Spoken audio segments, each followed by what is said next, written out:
भाजपचे कार्यकर्ते येणार असल्यामुळे काँग्रेसचे कार्यकर्ते देखील काँग्रेस भवनाच्या बाहेर खुर्च्या टाकून बसले। लाठ्या काठ्या घेऊन काँग्रेसचे कार्यकर्ते देखील आक्रमक आहेत।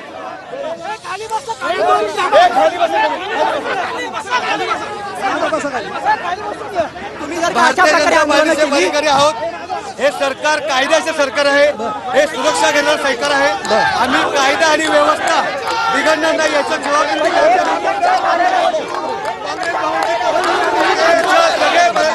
आमचे सगळे पदाधिकारी इथंच बसतील आणि इथंच निषेध नोंदवतील।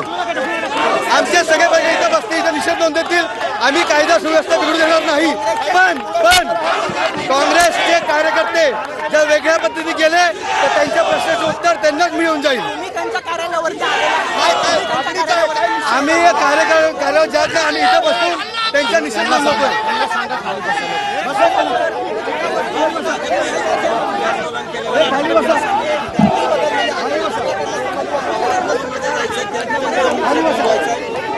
काँग्रेसचे कार्यकर्ते सुद्धा आक्रमक आहेत। काँग्रेसचे कार्यकर्ते आक्रमक आहेत। भारतीय जनता पार्टी युवा मोर्चाला फरक पडत नाही। आम्ही काँग्रेसचं तसं उत्तर देऊ शकतो, पण हे सरकार कायदा आणि सुव्यवस्थेचे आहे। आदरणीय देवेंद्र भाऊ हे कायद्याला धरून चालणारं आमचं सरकार आहे। त्यामुळे भारतीय जनता पार्टी युवा मोर्चा कार्यकर्ते इथं बसून निषेध नोंदवतील।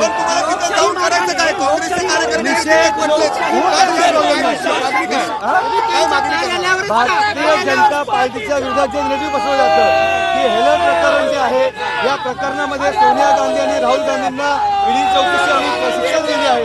पण काँग्रेसचे कार्यकर्त्यांचं, काँग्रेसच्या नेत्यांचे म्हणणं आहे की भारतीय जनता पार्टी करते हा फेर। हम तुम्हारे साथ हैं, हम तुम्हारे साथ हैं, हम तुम्हारे साथ हैं। आम्ही दौलत मानणार नाही, आदरासाठी आम्ही त्यांच्या अपेक्षा राहुल गांधी चोर है,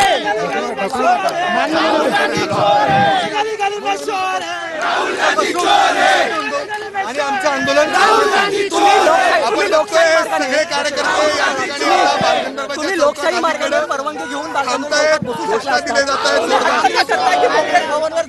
आम्ही हट्ट करत नाहीये, आम्ही पोलिसांना याची रिक्वेस्ट केली, पण सांगितल्याप्रमाणे कायदा सुव्यवस्था बिघडली नाही पाहिजे।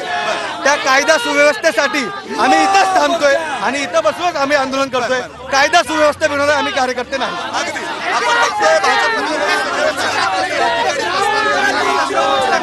काँग्रेस काही फरक पडत नाही, आम्ही तसं आम्ही इथे आलो। काँग्रेसने जसं आले असते ते घाबरून त्यांच्या ऑफिसला बसले नसते,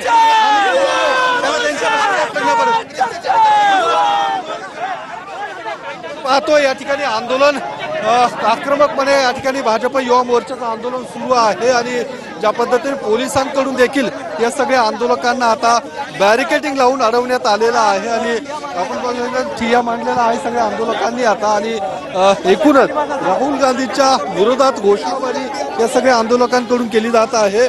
आंदोलकांना शांत करण्याचा प्रयत्न देखील पोलिसांकडून केला जात आहे, मात्र पोलिसांचं या ठिकाणी ऐकलं जात नाही आणि कुठल्याही परिस्थितीत काँग्रेस भवनवरती धडकणार अशा पद्धतीची भूमिका या सगळ्या आंदोलकांची आहे। आपण पाहू शकतो हातामध्ये राहुल गांधींच्या विरोधातल्या जो फलक आहे त्याचं माफ झालं, पण कोणाच्या परवानगीनं अशा पद्धतीचे जे बॅनर्स आहेत ते या सगळ्या भाजप युवा मोर्चाच्या कार्यकर्त्यांच्या हातामध्ये आपल्याला पाहायला मिळतात आणि हे सगळे आंदोलक आता बालगंधर्व चौकातून थेट काँग्रेस भवनवरती धडकण्याचा प्रयत्न करतायत आणि आक्रमकपणे हे आंदोलन या ठिकाणी केले जात आहे। पोलीस देखील मोठ्या प्रमाणात तैनात आहेत।